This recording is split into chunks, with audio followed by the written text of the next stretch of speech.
think I know most of you, but for those I don't know, I'll just kind of intro myself a little bit. I'm originally from Winter, graduated there in 2002, and then I went to Dakota Wesleyan and played there for 4 years. And just one little story about that. My first 3 years, the head coach there was Doug Martin. And of course, you guys know Randy Gross and Doug Pasica. And they always give me a hard time because Doug Martin, when he first got into college coaching, his first team, Randy and Doug played on it. And then his last team was when I was at Wesleyan. So those guys always give me a hard time, and I'm the reason why he got fired. But no, so it was a good experience there for 3 years with Coach Martin, and then he retired. And then my last year, Coach John Hemingway was there. And then after that, I went back to Winter for a semester where I was student teaching and helped my high school coach, Jim Gray, coach a little bit.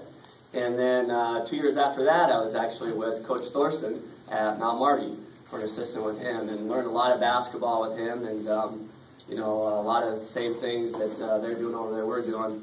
But I'll tease him a little bit here. If we continue playing like we did the first couple weeks, I'll just play him over last time. No, but he's obviously a great coach, and you know, he teaches the game the right way, and we hope we do the same thing in our program. And then this is my 4th year at Yankton High School. My first couple years, I was a freshman coach, and then last year I was a sophomore coach, and of course this year, first year as a head coach. I've been in social studies department all 4 years, right next to Coach Pasica. So that's a little bit about me. Our coaching staff, Arlen Lickness is back as a JV coach, and he's been great for me. You know, with the day-to-day stuff, it's just been great to have him around, and he's been really good to have a veteran to lean on. Coach Ty Hurst is at the sophomore level. Jason Savvy is the freshman coach this year. And then we have a student assistant from Mount Marty, Zach Weavick. So he's helping us out at the high school. 8th grade again, we have Michelson and Hobden. They've been doing it for a few years now down there. Coach Gross moved down to 7th grade with Coach Har. And then Coach Brady Muth and Coach Syme are with the 6th grade. Numbers, we have great numbers out. We had 65 that signed up at the high school level to play basketball. And as you guys know, that's just too many. We don't have the resources to have 65 players at the high school. So we had to make some cuts. We're down 47 players right now after some cuts, and some guys decided not to play. We have 6 seniors, 9 juniors, 13 sophomores, and 18 freshmen. So the 6 seniors and 9 juniors and then 1 sophomore make up our varsity right now. And then we have great numbers at the middle school. We got 33 8th graders, 34 7th graders, and 44 6th graders, which is just awesome. We know that kids in Yankton are excited about basketball. They're excited to be playing because our numbers are so good. And then at the 4th and 5th grade level, YBI Roger Haas now, and some of you guys have been involved in this and helped out with this, I know. They are getting a 4th and 5th grade basketball started with cuts at the 5th grade level. The school doesn't provide 5th grade basketball. So they've kind of taken the reins on that, and starting in January, 4th and 5th graders will be able to get in and practice a little and have some fun and have some games. So we're really thankful that they've done that for us. A couple things about the season. Of course, we started, just like every school in the state, on November 26th, 3.5 weeks ago. We played 3 games. The first Friday, we opened up here against Watertown. They nipped us 63-35. So it wasn't a very good opener for us, but Watertown's a really good team. Then the next night, we went to Brandon Valley. They got us 62-42, but we just thought, especially for 2.5 quarters, our guys competed a lot better, did some nice things against a good Brandon Valley team. The game kind of got away from us in the 3rd quarter, but we thought we put a half together. And then the following Tuesday, we went to Sioux Falls, Washington, and you know, it was kind of the opposite. We didn't play very well the first half. They jumped out on us, and then we were able to put the second half together. So again, we're just kind of struggling, putting the whole game together. But now we've been back in the gym practicing here. We've had 6 or 7 days of practice. We have a few more days of practice before we head to Aberdeen on Saturday.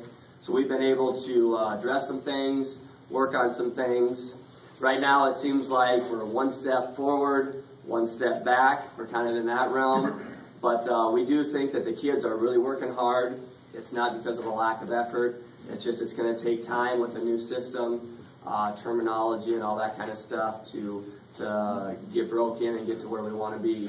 But we really think that if our kids continue to give us the effort they have, working hard, that we'll be able to compete at the end of the year and hopefully play our best basketball.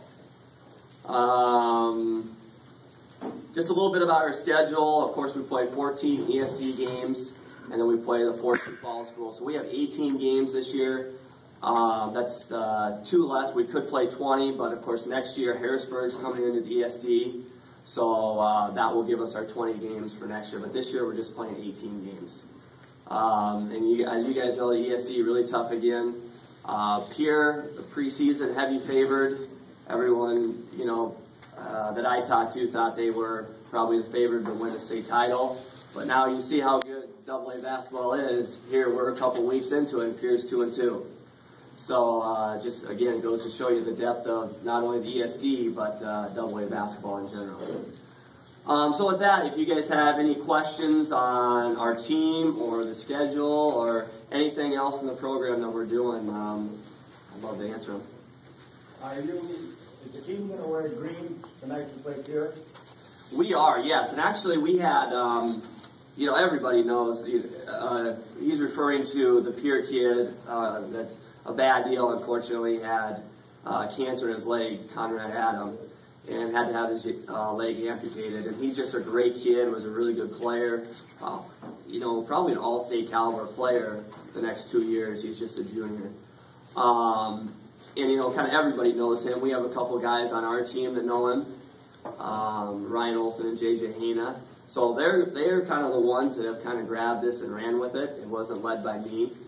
And they got a hold of, some people in Pierre and some people from the schoolers that are kind of running the Conrad clan thing that they're calling it. And yeah, we're going to wear the green shirts. We bought all the shirts, and we're going to wear them in warm-ups and stuff like that too. Yeah, and I think anybody, a lot of other teams, what they're doing is anytime someone is playing Pierre, either there at home, a lot of fans have bought the t-shirts now too. You can buy them online. So that's kind of been something that people have supported Conrad over the last couple weeks here too. Yeah. When you took this job, did you know how tough this job was going to be? Well, you think you might have an idea, but until you're there, you don't really know. They always say that one seat from 6 inches or 12 inches to the left, that one seat is always the biggest jump in coaching to make, and it definitely is. There's a lot to do. It seems like there's always something basketball related that needs to be done, but I love it. I love the challenge, and that's what I signed up for, and I'm excited about it. But yeah, it's definitely tough. It's time consuming. I'd recommend you talk to Bob Winter and find out how Don Baker did it. He had the same problem 50 years ago. Right, Bob? That's right. Well, I don't know. You guys probably know. You guys all know Bob. I try to talk to Bob and get an opinion out of him, but he never gives it to me. Why don't you talk about the players a little bit? Sure. Yeah. Again, we have 6 seniors, and we're kind of leading on those guys. Hopefully, to lead our team here and get us through a couple tough patches of the early season. We got the big boy inside, Kellen Solik, who's doing a nice job. And it might not look like it, but Kellen has said that he's lost 20 pounds since basketball started. So he's trying to trim up a little bit, but we don't want to have him lose too much weight. The South Dakota State coaches won't like that too much. And then Andrew Hummel as our point guard. He's just kind of solid. He's doing a nice job there. Michael Rucker, of course, is one of our wing players. And then we have kind of reserve guards, Zach Benjamin and Sam Winty. And then also inside a reserve post, Troy Hanna. So we've been excited about the seniors. Some underclassmen that have been doing some nice things. Ryan Olson and JJ Hana have started the first couple games for us. They're coming along. The game's a little bit fast right now for those underclassmen. But they're coming along. Brady Hale, sophomore, is playing a lot.